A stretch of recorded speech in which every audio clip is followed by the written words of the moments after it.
enforcement administration says a week-long cartel crackdown led to nearly 200 arrests just in New England. The DEA says they were all members of the Sinaloa cartel, the largest drug cartel in the world. 200 cartel empire at Boston. Desperate dealers beg for mercy as drugs, guns, and cash vanish in heart-wrenching crackdown.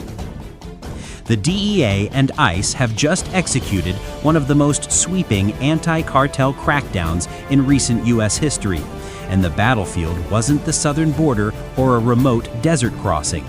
It was right here, in Boston and across New England. For an entire week, federal agents moved with precision and force, striking deep at the infrastructure of the Sinaloa cartel, a criminal empire long considered untouchable. Nearly 200 arrests were made, high-ranking operatives taken down, and warehouses filled with drugs, guns, and cash dismantled in a stunning show of federal power. This was no ordinary bust. This was a coordinated siege on a cartel network that had embedded itself in American neighborhoods, exploiting local communities, transportation systems, and even digital platforms to move poison across the country. In a series of pre-dawn raids, DEA and ICE teams flooded Massachusetts, Connecticut, New Hampshire, and beyond, executing search warrants on stash houses, apartments, and secret warehouses that had quietly operated as nerve centers for one of the world's deadliest criminal syndicates. The numbers alone tell a chilling story. Over 500 pounds of fentanyl, methamphetamine, heroin, and cocaine seized. More than 22,000 counterfeit pills confiscated, many designed to mimic prescription medication, and dozens of firearms, including military-grade rifles, pulled from cartel hands. This wasn't street-level policing. This was a targeted, intelligence-driven operation that went after cartel operatives who had been embedded in local communities for years, running multi-million-dollar drug pipelines right under America's nose. Federal agents revealed that the Sinaloa cartel had used Boston as a critical hub, transforming the city into a launch pad for drug distribution across the Northeast. From Lawrence, Massachusetts, dubbed Ground Zero for the cartel's activity, to suburban Connecticut towns and quiet New Hampshire neighborhoods, the operation revealed an empire hiding in plain sight.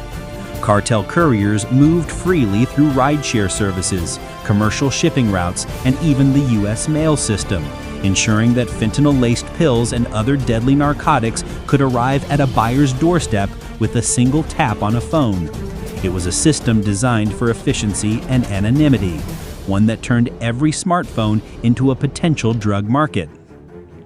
Authorities say this operation was months in the making, the result of relentless surveillance, wiretaps, undercover operations, and cooperation between federal, state, and local law enforcement. Agents described an intricate web of money laundering operations, digital drug marketplaces, and encrypted communication channels, all tied back to the Sinaloa cartel's core leadership in Mexico. While the cartel's global reach is well documented, this crackdown highlights just how deeply they've entrenched themselves in the United States. Cartel operators weren't just trafficking drugs, they were renting apartments, buying properties, and building networks that rival multinational corporations in their sophistication. The arrests themselves sent shockwaves through cartel ranks. DEA officials described scenes where high-level traffickers, once confident in their invincibility, were led out in handcuffs, their stockpiles of drugs, weapons, and cash laid out on tables for the world to see. These weren't low-level street dealers. These were logisticians, financiers, and regional managers, key players responsible for the steady flood of narcotics devastating communities.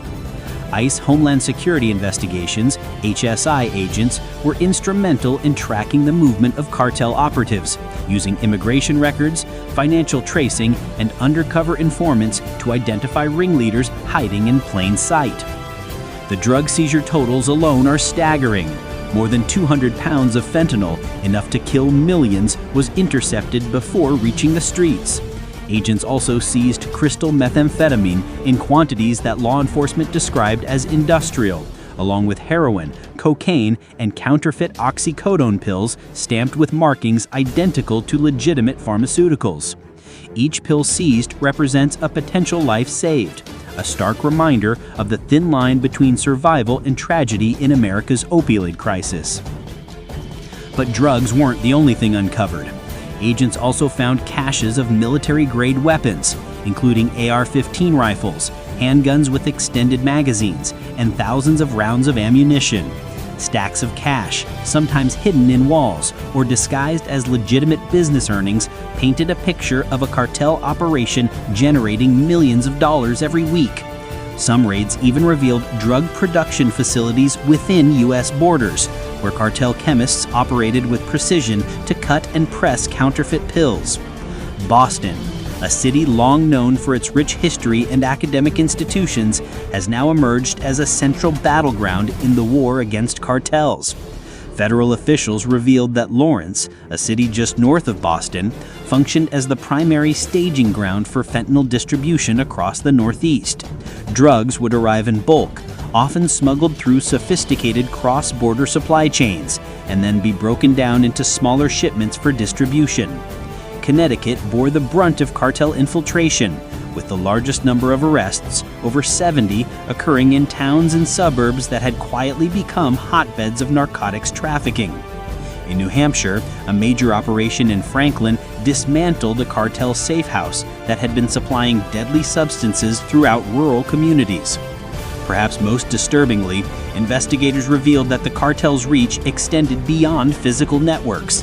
They have fully embraced digital platforms to market and distribute their products. Social media apps, encrypted messaging services, and peer-to-peer payment platforms have become vital tools in their criminal enterprise. The operation uncovered evidence of teenagers being targeted through Instagram, Snapchat, and TikTok, with advertisements for study pills and party favors leading to counterfeit drugs laced with fentanyl or methamphetamine. One DEA official described this evolution as the Uberization of drug trafficking, where ordering a pill is as easy as ordering a ride. The digital transformation of drug trafficking has made detection harder than ever before, forcing law enforcement to evolve its methods. DEA and ICE agents explained that the cartel's new tactics allowed them to bypass traditional street-level distribution networks. With just a few clicks, a buyer could order counterfeit pills, pay through encrypted platforms, and receive deadly drugs at their doorstep, sometimes delivered by unsuspecting gig workers. Investigators uncovered multiple cases where rideshare drivers or delivery couriers were unknowingly transporting fentanyl-laced pills and methamphetamine, believing they were dropping off legitimate packages. This kind of seamless integration of illicit trade into legitimate business models demonstrates how far cartels have advanced their operations. The level of sophistication stunned even veteran agents.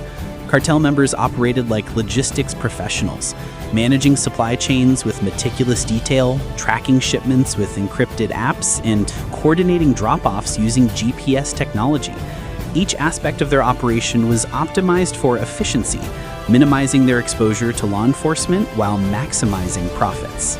Agents discovered spreadsheets, coded messages, and detailed tracking logs, all meticulously maintained to ensure every pill and every ounce of narcotics was accounted for. This was not random street dealing. It was a multi-million-dollar enterprise run with corporate precision. Federal officials say that breaking through these layers of security required months of planning, infiltration, and surveillance. Undercover agents posed as buyers, financial experts traced suspicious transactions, and cybercrime specialists worked around the clock to decode encrypted communications. The operation's success hinged on the cooperation between multiple agencies, including the DEA, ICE Homeland Security Investigations, FBI, ATF, local police departments, and international partners. Together, they built a case strong enough to secure dozens of federal search warrants, leading to the sweeping raids that shook cartel operations across New England. One of the major breakthroughs came when investigators traced shipments of precursor chemicals back to warehouses connected to cartel associates in Mexico. From there, they followed the trail to distribution hubs in Boston, Lawrence, and other Massachusetts cities. These hubs functioned like distribution centers for an international corporation, receiving bulk shipments of drugs, breaking them down into smaller packages, and shipping them out across the Northeast. Federal agents revealed that many shipments moved through legitimate shipping channels, often disguised as household goods, electronics, or other benign products. Some parcels were even sent through U.S. Postal Service facilities, demonstrating the cartel's ability to exploit every available delivery system. The raids themselves were executed with military precision. Federal agents launched simultaneous operations across multiple states in the early morning hours, catching cartel members completely off guard. In several cases, cartel operators were found sleeping just feet away from drug stashes worth millions of dollars. In one dramatic raid in Lawrence, agents uncovered a fortified safe room stocked with cash, narcotics, and weapons.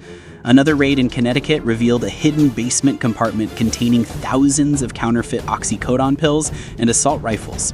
The level of preparation for these raids underscored the danger agents faced, as many cartel members were heavily armed and prepared to defend their operations.